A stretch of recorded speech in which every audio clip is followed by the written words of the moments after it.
Poem is about an event in Western history, and it's called the Battle of the Little Bighorn. The Black Hills were opened up to anyone brave enough in the year 1875.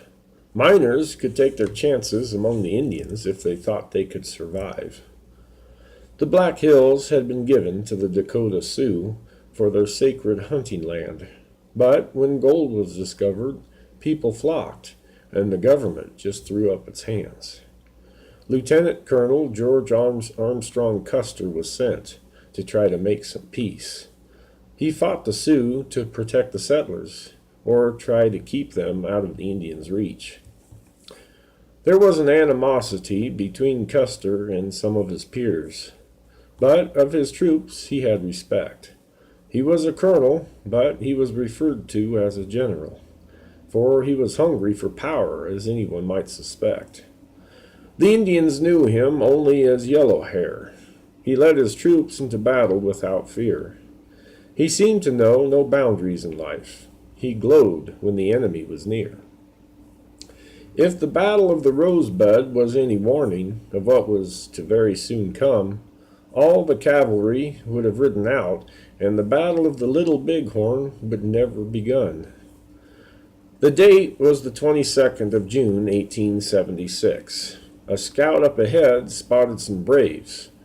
The troop would soon be standing their ground on what was to become their graves.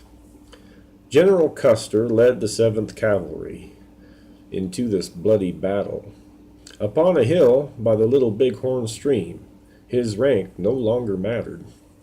A shot was fired from one of the sides, and then it all begun. Word was sent for needed help that would never even come. Indians came from everywhere, with tomahawks, lances, and shrills. A battle enraged upon that lonesome, bloody Montana hill.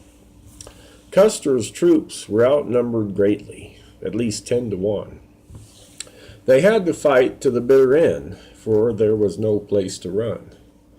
Warriors were there from every tribe: Cheyenne, Arapaho, Lakota Sioux. Thousands were camped along the creek. There was nothing that Custer could do. They fought as long as strength would allow, down to the very last man. Gall, Crazy Horse, and Sitting Bull fought, and Custer made his stand. All 227 troopers were brutally killed, scalped, and bodies mangled that day. But out of respect, Yellow Hair Custer was left alone, yet naked where he lay. There's a monument there where each body fell, where the battle took its toll. Each grave marked for troopers and warriors. Custer's only a few feet from the knoll. For Indians, it's a sacred ground. For whites, it's an ominous sight of regret. The battle that occurred on that ground, history will never forget.